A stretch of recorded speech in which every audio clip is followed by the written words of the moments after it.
قدرمنو اوریدونکو بیا هم زموږ سلامونه او نیکې هیلې ومنئ. را به شو د غله انجام به واورو، ځکه غل هم د الله دښمن دی. هغه څوک چې تل لپاره د خپل ژوند په غلا باندې د خلکو د مالونو په غصب باندې تیروي، د هغه انجام څه دی؟ حضرت مولانا محمد یعقوب مهاجر مکی په مکې معظمه کې اوسېده. هغه یوه ورځ د کور نه بازار طرف ته روان شه چې د کور لپاره څه سودا او سامان راوړي او پیسې ځان سره په یو خلطه کې اچولې وې، لاس کې نیولې و، روان بازار طرف ته. نو مولانا محمد یعقوب مهاجر مکی بازار طرف ته روان و. د بازار په لاره کې یو غل راغی او هغه خلطه چې د مولانا محمد یعقوب په لاس کې وه هغه یې ترې وتښتوله او په منډه شو. نو مولانا صاحب هېڅ څه ونه یېلې، بیرته خپل کور ته راغی او دروازه یې ځان پسې بنده کړه. نو غل چې په کومه کوڅه ځي او په هر طرف ته روانیږي هغه ته لاره بنده وي. د غله په لاس کې خلطه ده، مولانا هیڅ آواز هم پسې نه کوي، په جلدي سره خپل کور ته راځي. خو غل چې په کومه کوڅه روانیږي په هره لار ځي هغه لارې دې ته بندې وي. نو چې کله غل دا حالات ویني نو هغه شور کوي او چغې وهي چې مولانا صاحب لار بنده کړې ده. نو خلک ټول راټولیږي چې مولانا محمد یعقوب مهاجر مکی خو ډېر نیک انسان دی، هغه هیڅ کله د چا لار نه بندوي. خو غل ورته وایي چې نیک به یي خو ماته یې لاره بنده کړې. نو چې کله خلک د مولانا صاحب کور ته راغلل او دروازه یې ورته ووهله، مولانا یعقوب مهاجر مکی دروازه خلاصه نه کړه. بیا خلکو وویل چې د مسئلې د پوښتنې لپاره موږ راغلي. نو هغه دروازه خلاصه کړه. خلکو ورته ویل چې د دې عاجز بنده لار تا ولې بنده کړې او دا چغې وهي چې مولانا زما لار بنده کړې او هغه خلطه د پیسو چې دې اخیستې د هغه غواړي چې بیرته یې تاته درکړي. مولانا محمد یعقوب مهاجر مکی ورته څه ووایي چې کوم وخت کې دا خلطه د پیسو دې ما نه وتښتوله، په هغه وخت کې ما دې ته هبه کړه، بخشش مې کړه او دا شرعي مسله ده چې هبه بیرته نه واپس کیږي، زه بیرته نشم اخیستله او هبه کړې مې ځکه دي چې زما د رکو په وجه د محمد رسول الله صلی الله علیه وسلم امتي جهنم ته لاړ نشي. نو خلک ورته ویل چې لاره بنده ده، دې ته ته لاره خلاصه کړه. مولانا صاحب ورته وایي چې لار ما نه ده بنده کړې، دا زما او د ده معامله نه ده، دا د ده او د الله معامله ده. توبه دې وباسي، غلا دې نه کوي چې الله رب العزت د دې لارې پرانیزي. نو قدرمنو اوریدونکو، غلا خو هسې هم غټه ګناه ده.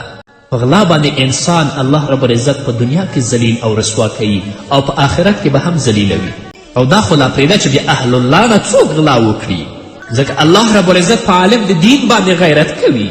انسان خو د چا په لاره کې دیوالونه نشي جوړولی، خو الله رب العزت د فرشتو په ذریعه باندې هغه ته ټولې لارې بندوي، همې خلک څخه ذلیله کوي او په آخرت کې به د الله رب العزت په سخت عذاب کې گرفتاروي. بله واقعه د بدنظري، څوک چې په بده سترګه باندې څوک چاته ګوري. علامه ابن قیم جوزي رحمه الله په خپل کتاب ضم الهوا کې لیکلي دي چې ابو عمر بن علوان د څه ضرورت لپاره بازار ته لاړه. نو په بازار کې یوه جنازه په نظر راغله چې خلکو روانه کړې، په خپل اوږو یې اخیستې د دفن لپاره وړي. ابو عمر بن علوان وایي چې زه هم جنازې سره روان شوم چې کله مړی موږ په هدیره او په مقبره کې دفن که نو د دې نه بیرته سره وګرځېدلم، خو په لاره کې یوه نامحرمه ښځه زما مخې ته راغله چې زما سترګې په هغې باندې پرېوتلې، خو ما سترګې بندې کړې. بیا شیطان زه دې ته وهڅولم چې زه بیا ورته وګورم، خو بیا هم ما ورته وکتلې. چې کله زه کور ته راغلم نو زما د کور یوې خدمتګارې ښځې ما ته ویلې چې ابو عمر ستا مخ تور شوی دی. نو چې ما په شیشه کې کتل نو زما مخ په رښتیا باندې تور شوی و او ډیر بد شکله شوی و چې زما رنګ ته او زما مخ ته نه کتل کېدل.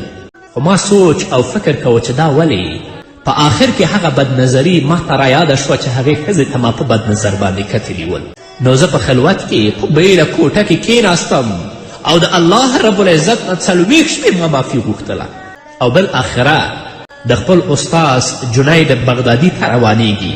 چې کله د هغه دروازه ډبوي نو د تصوف علما دا لیکي چې هغه ته د کشف په ذریعه دا معلومه شوې وه چې ابو عمر د څه لپاره راغلی دی. نو جنید بغدادي هغه ته دا آواز کوي نن ورځ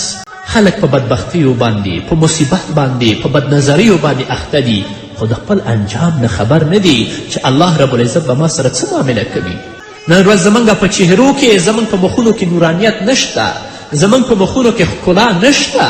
دا څه لپاره چې موږ د خپل سترګو، د خپلو غوږونو، د خپلو ژبو حفاظت نه کوو. که هر څومره ظاهري سینګار وکړو بیا به هم موږ بد ښکارېږو، بلکې ذاتی ښایست هغه دی چې انسان د الله رب العزت په عبادت باندې، انسان د الله رب العزت په طاعت باندې د خپل ځان ښایسته کړي. همدارنګه علامه ابن قیم جوزی په خپل کتاب کې ضم الهوا کې بله واقعه نقل کوي چې یو مازن و په بغداد کې او ډیر صالح او نیک انسان و چې د هغه نوم هم صالح و او 40 کاله هغه اذان کړی و د څه کار لپاره یو ورځ منارې ته خیجي او د هغه جومات تر څنګ د عیسویانو کورونه ول په هغې کې په یوې جنۍ باندې د دې سترګې پرېوځي او په بد نظر باندې هغه ته ګوري نو د اذان نه وروسته ورځي د هغې جنۍ د کور دروازه ډبوي هغه جنۍ ورته آواز کوي چې ته څوک یې دا ورته چې زه صالح مؤذن یم چې کله هغه ورته دروازه خلاصوي نو دا لاس ورچوي او هغه عیسوي جنۍ ورته چې تاسو خو مسلمانان یاست تاسو خو ډېر دینداره یاست نو دا خیانت تاسو څنګه کوئ خو مازن د خپل حالت ورته بیان که او د اخلاقي فساد غوښتنه ترې کوي هغه جنۍ ورته وایي چې هیڅکله ته ماته لاس نشو راوړی تر څو چې ته خپل دین پرې نږدې مازن بدبخته چې د الله په غضب کې ګرفتاره دی هغه دا وایي چې زه د مسلماني نه بېزاره یم ګوره د دوکو او د شیطان د وینا قبلول دي خو هغه جنۍ دا ورته وایي چې بیا هم زه ستا خبره نه منم دا خو تا د خپل مقصد لپاره ویلي دي کیدای شي چې اسلام ته بیرته واپس شي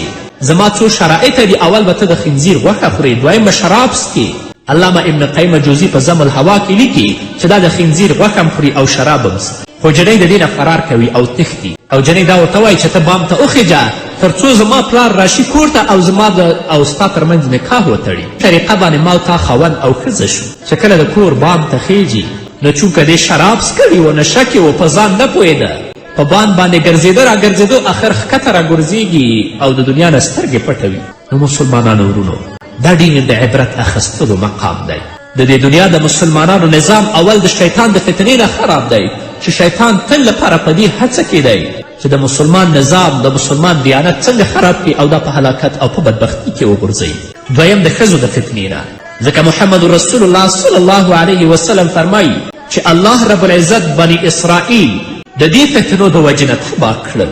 نو الله رب العزت دې موږ ته توفیق راکړي چې د شیطان د جال نه هم ځان خلاص کړو او هغه ښځې چې تاسو غواړئ په فساد او په منکراتو کې اخته کړي د هغه د جال نه هم ځان خلاص کړو بلکې تل لپاره دا کوشش وکړو چې په خپل ژوند کې موږ او تاسو الله د خپل ځان نه څنګه راضي کړو او د الله په وحدانیت باندې د محمد رسول الله صلی الله علیه وسلم په حقانیت باندې چې اقرار کړی په دې باندې مستقیم پاتې شو چې د خپل پښې موږ او تاسو ونه ښویو د دنیا په مادیاتو د دنیا په لذاتو او په نعمتونو باندې دوکه نه شو چې خدای مه کړه د دې مستقیمې لارې نه منحرف شو او د الله رب العزت په غضب او په لعنت کې ګرفتار نه شو لکه څنګه چې واقعات تاسو واورېدل نو الله رب العزت دې موږ ته د نیکو اعمالو توفیق راکړي چې کله د نیکو اعمالو توفیق راکړي الله دې موږ ته ثبات او استقامت نصیب کړي تر څو چې په خپل ژوند کې الله رب العزت د راضي کړو د خپل ځان نه او په آخرت کې سرلوړي الله ته ولاړ اوسو په دې هیله قدرمنو اورېدونکو دا وه زموږ نننۍ خپرونه چې ستاسو درانه حضور ته وړاندې کړه تر بلې خپرونې پورې چې زه بیا هم